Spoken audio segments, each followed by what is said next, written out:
let's get down to business here. This is my first guest, Chad Moir. Thanks for having me. Of course, thank you for coming in. So I asked you to come in because not only have we known each other for a very long time, but we're kind of in the similar field, you know, working with individuals with differing abilities. And I really wanted to get an understanding of what you offer the communities. What is DopaFit, and how did you become interested in it? Yeah, great. Thanks for asking. So, as mentioned, DopaFit is a personal training company that specializes in training people with Parkinson's disease. You know, it came about, my mother had Parkinson's disease. Unfortunately, she passed away 5 years ago, most likely due to complications from the disease. So since then, I've really made it my mission to try to help as many people as possible with Parkinson's. And after learning that fitness is the #1 way to help slow down the disease, I thought, what better way to get into it and get involved? No, absolutely. I mean, obviously, I'm sorry to hear, Thank you. but in tragedy comes great changes, and because of it, now you're assisting individuals. It looks like I've watched a few of your videos, not just in the local communities. It looks like there's people all over the world watching your videos. Is that correct? Yeah, absolutely. I've actually had someone all the way out in Slovakia watch it, again, all over the world. And what I'm trying to do is create a platform where people can get the exercise that they need in their own home. Unfortunately, there's very few of myself, Parkinson's fitness experts out there that can reach the communities in a broad sense. So I'm trying to make it where someone can just flip on their computer, watch me go through some exercises in their home, and get that exercise they need to really help themselves and to slow down the disease. Okay, so let's say that I have an audience member who might know somebody or somebody within their family who either has Parkinson's or possible signs of Parkinson's. Yeah. How do you first off know what Parkinson's is? Can you give me a definition of what Parkinson's is? Yeah, great question. So I'll say it in the most common sense of the word, people think of Parkinson's as having a tremor, usually in your hand, sometimes your leg shakes. A lot of people equate that to Muhammad Ali, who, is one of the more prominent people with Parkinson's, Michael J. Fox also. That is possibly only about 30% of the people show that symptom, which is Really? amazing. Yeah, so like my mother, she never had a tremor, but there's a stooped over posture. One major sign that a lot of neurologists can see right away when you go in for a possible test or appointment is a shuffling gait. What I mean by that is your feet kind of take small, slow little steps as you move along, which inevitably causes more falls and things of that nature. So there's a lot of different symptoms. Unfortunately, there's still no overall test that says, hey, this is it, you have Parkinson's. So what they end up doing is if you have Parkinson-like symptoms, they give you a medication to help control the Parkinson's. And if it works, then it's, okay, you have Parkinson's disease. Okay, yeah, I was going to say that because in today's day and age, when people get worried, even me, what was it, WebMD? Yeah. I get sick and I type something in and boom, you think you have everything. So, let's say you don't want somebody just going right to a website and Googling Parkinson's and then, diagnosing themselves. Absolutely. What are the steps? Like you said, one of the things is tremors, but you said only 30% have tremors. Yeah. What are some other areas besides the shuffling gait to be aware of in case of, the possibility of Parkinson's? Yeah, absolutely. So amazingly, one of the early signs of Parkinson's disease, which a lot of people will see later or notice later that it was a symptom, is small handwriting. So believe it or not, Parkinson's will cause you, it's called micrographia, which will make your handwriting very, very tiny.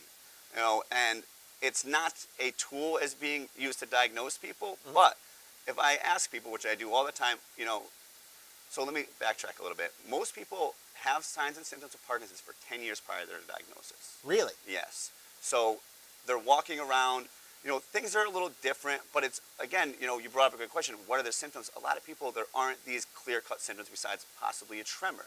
So what they do is looking back, their handwriting was smaller. Another major one is a loss of sense of smell. Really? Okay. Yes. And a lot of people don't notice that they're losing their sense of smell.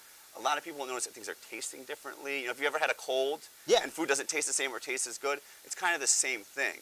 So those are early warning signs that most people don't realize until after their diagnosis that was a part of it. So it's something that I've been trying to get out. I did a whole piece on how to actually help grow your handwriting larger again once you find out that your handwriting's got a little smaller. Well, that's great information. When somebody sadly is, diagnosed with Parkinson's, I'm sure, the first set is to be like, oh, my life has changed.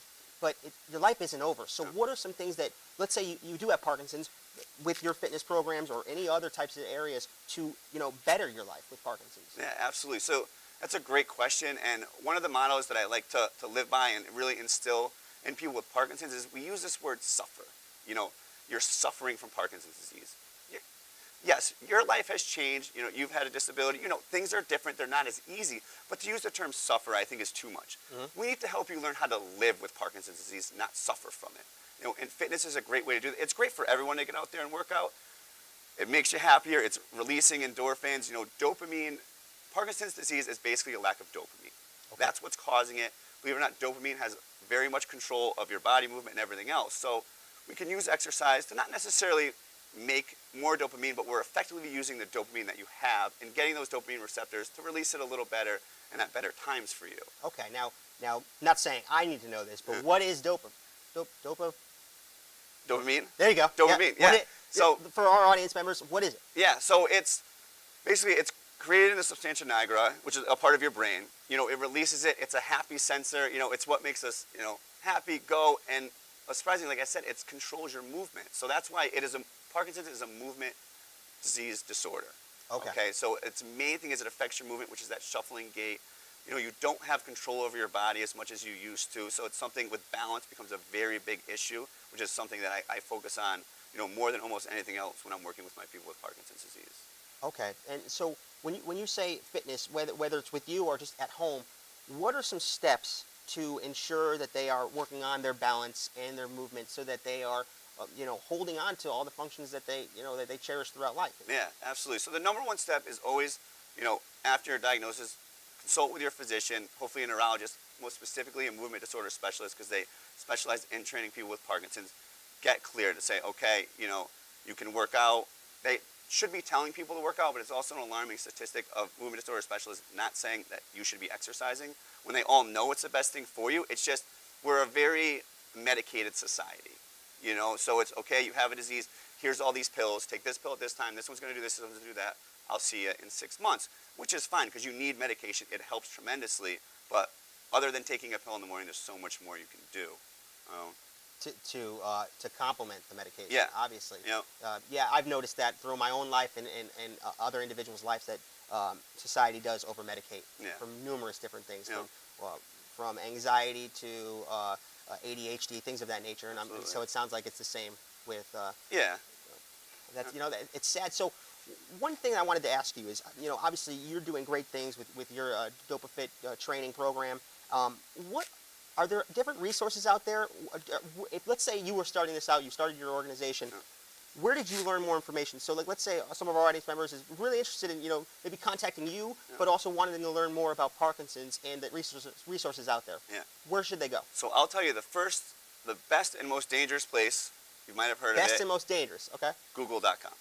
Okay? Yeah. There is tons of information out there, but you want to get your information from major sources. I'm a board member for the American Parkinson's Disease Association. Okay. The Massachusetts chapter specifically, because that's where I'm out there in school. I'm also an occupational therapy student, so my whole life is centered around what I can do to help people with Parkinson's. Okay. So that organization really emphasizes getting out, living a healthy lifestyle. So they're very involved in all the individual communities across the country. So that's a great resource to find out where you can go to find exercise classes. Art has been found very, very beneficial. Art painting, classes? Yeah, okay. Painting, things of that nature. I have a very good friend, Saba Shahid. She runs a program called the Art Cart, which brings art to people with Parkinson's, specifically for people with Parkinson's. Really? Yeah. So it sounds very similar, like, so the key with a lot of this movement is hand-eye coordination and, like you said, moving and keeping your body moving. Yeah. Okay. So you said reputable sites. Do you know any reputable websites that are along with maybe the chapter that you belong to that they could research? Absolutely. The Parkinson's Disease Foundation is also a very big organization that has great things. Mm-hmm. The National Parkinson's Foundation is another one. And those are, you know, the top three that are really go-to. They have so much information out there. They have monthly webinars, and of course, don't let me forget the Michael J. Fox Foundation. Okay. You know, that is the leader right now in research in Parkinson's disease. So that's where you can find out about all the latest things that scientists and everyone else is doing to hopefully find a cure. Oh, phenomenal. That's great information, and please play that back. If you had any other questions, play that back. Get that information that he just mentioned. You said that Michael J. Fox, obviously he's been a celebrity for many, many years. I loved him in every Back to the Future possible. Yeah. Is it sad to see that only attention became apparent when he was diagnosed, or is this a blessing in disguise? It's absolutely, and he'll be the first to say it, that it was a blessing in disguise.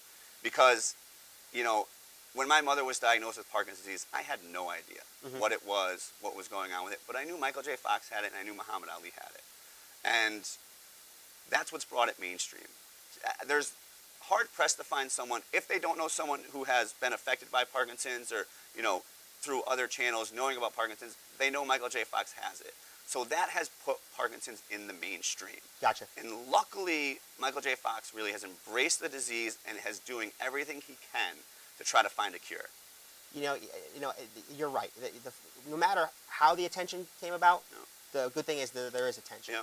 Now, I've noticed we have a few more minutes left. I wanted you specifically to showcase some possible maybe exercises that individuals could do maybe at home, or some things that you do with some of your clients. Absolutely. So without further ado, we're going to head over to the other side of the stage, and I have a chair set for you. You said that you had some chair exercises that individuals could do at home. Yeah, absolutely. And I always recommend, you know, when you're first starting off, start off using, you know, in a chair. Go nice and easy. If something starts to hurt, always stop. Maybe find another exercise or take a break, okay? All right, so let's head over there. Great. Thank you.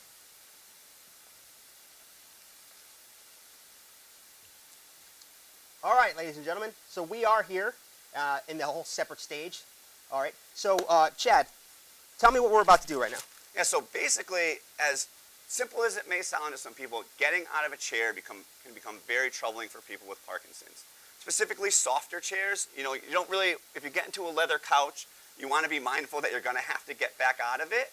So here's a couple tips and tricks to help you get out of those chairs so you're not also rocking or really needing someone to pull you up and then possibly hurting their back. Okay. Okay, the first suggestion is, if it is a softer chair, kind of move out to the edge of the chair a little bit. Okay, not so much that you're farther off, but as you know, the farther distance you have, the more you have to really propel yourself forward. So you can have your feet about shoulder width apart. If you can look, you try to have a nice 90-degree angle with your leg and with your knee. One way to do it is you're going to put your hands forward. So as you're leaning forward, you're using that momentum, and then you're just standing up nice and tall. Okay, and then you're going to come back down, you're going to sit down. When you sit down, make sure the first time you sit down that you find that chair. Yeah. Okay, you do that by really, show you the camera on the side, you're going to rotate your hips back so you really sit back so you find it. After that, once you sit, the first time, if you don't move your feet, every time you get up and sit back down, you'll always find the chair. Okay. But we have a tendency, everyone, when we get up, we kind of do a rock, then we come down, and then we move our feet, and that's great, but we're focusing on trying to strengthen up those quads to get out a little bit better. Yeah, I'll be honest with you. Me not being into fitness as much, is this is a total workout, Parkinson's or not. Yeah, absolutely. I could see myself huffing and puffing and wanting to rock back and forth. So, so this is good, Parkinson's or not, ladies and gentlemen. Take some notes. Great. Yeah, one other thing. So once you get good at that, I want you to then do it now. Your hands are out in front of you, and then you're going to stand up. Okay, the focus here is you really want to use your core, your stomach muscles to work to get you up also, so it's not just focused on the legs. You going to try it out with me? Yeah, let's do this. So you said to first make sure that you're kind of up front, right? Am I correct? Yep. Back straight. Yep.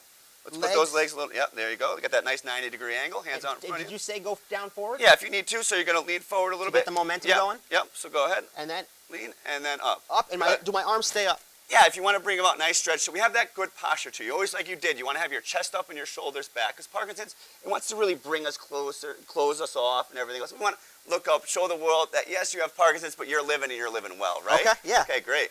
All right. Is there any other quick exercise? I think we have a few more minutes.